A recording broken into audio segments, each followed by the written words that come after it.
Trump começou o governo com um retórico soco na mesa.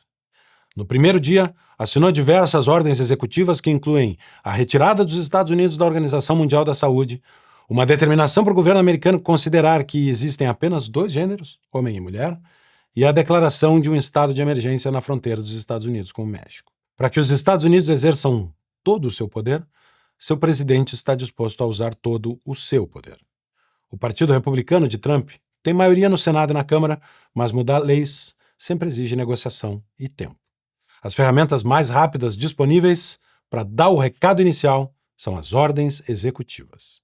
Nós já dissemos aqui que o presidente dos Estados Unidos tem poder limitado, já que divide poder com o Congresso e com os governadores, uma situação constitucional bastante diferente da do Brasil. Nós chegamos a dizer que o presidente não tem tanto poder sobre a vida das pessoas na América. Ele não faz a lei. Os Estados Unidos não têm medidas provisórias, que é quando o presidente faz uma lei sozinho, que passa a valer imediatamente até o Congresso se manifestar ou pelo prazo máximo de 120 dias. Não. Lá a caneta do presidente não faz leis. Ela não manda nos direitos e obrigações, no direito americano. Não manda nas pessoas. A caneta presidencial lá manda só no governo. Pela Constituição americana, o presidente é o chefe do executivo, o chefe da administração pública federal. E é para isso que servem as ordens executivas. Elas são comandos para o próprio governo, não para os cidadãos. O contraste com o governo Biden é marcante. Sai um presidente fraco, que muitos dizem que já não exercia o governo na prática, que aparentemente era comandado pelo segundo escalão. E entra um presidente que no primeiro dia marca: quem manda no governo sou eu. E eu vim para fazer exatamente o que eu prometi na campanha.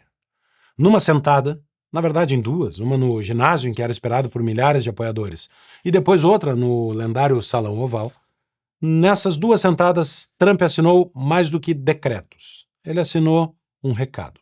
Ele retirou os Estados Unidos do Tratado de Paris sobre Mudanças Climáticas, do qual a China, aliás, já havia saído. A ordem executiva se chamou Colocando a América Primeiro em Acordos Internacionais sobre o Clima. É o chamado America First, que ele tanto falou na campanha. Enquanto a China ignorava os termos do tratado, os Estados Unidos limitavam a sua capacidade econômica e o tratado os obrigava a mandar recursos para outros países.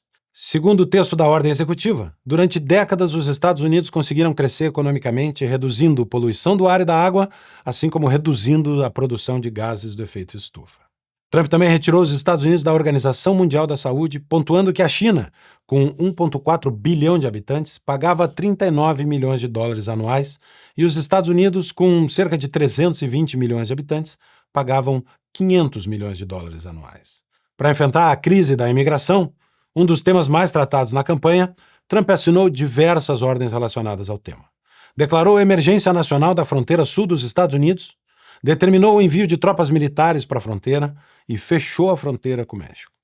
Também designou os cartéis mexicanos como organizações terroristas e proibiu a política de liberar os detidos atravessando ilegalmente a fronteira para esperarem suas audiências em liberdade, o que na prática resultava em sua liberação para entrar nos Estados Unidos.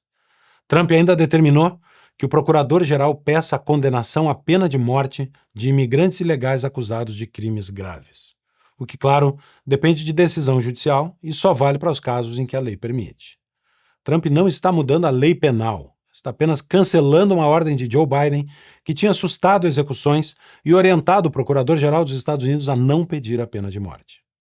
Em outra medida, essa a mais polêmica do ponto de vista legal, Trump reinterpretou a Constituição americana para determinar que não fosse reconhecida cidadania americana aos filhos de imigrantes ilegais nascidos em solo americano.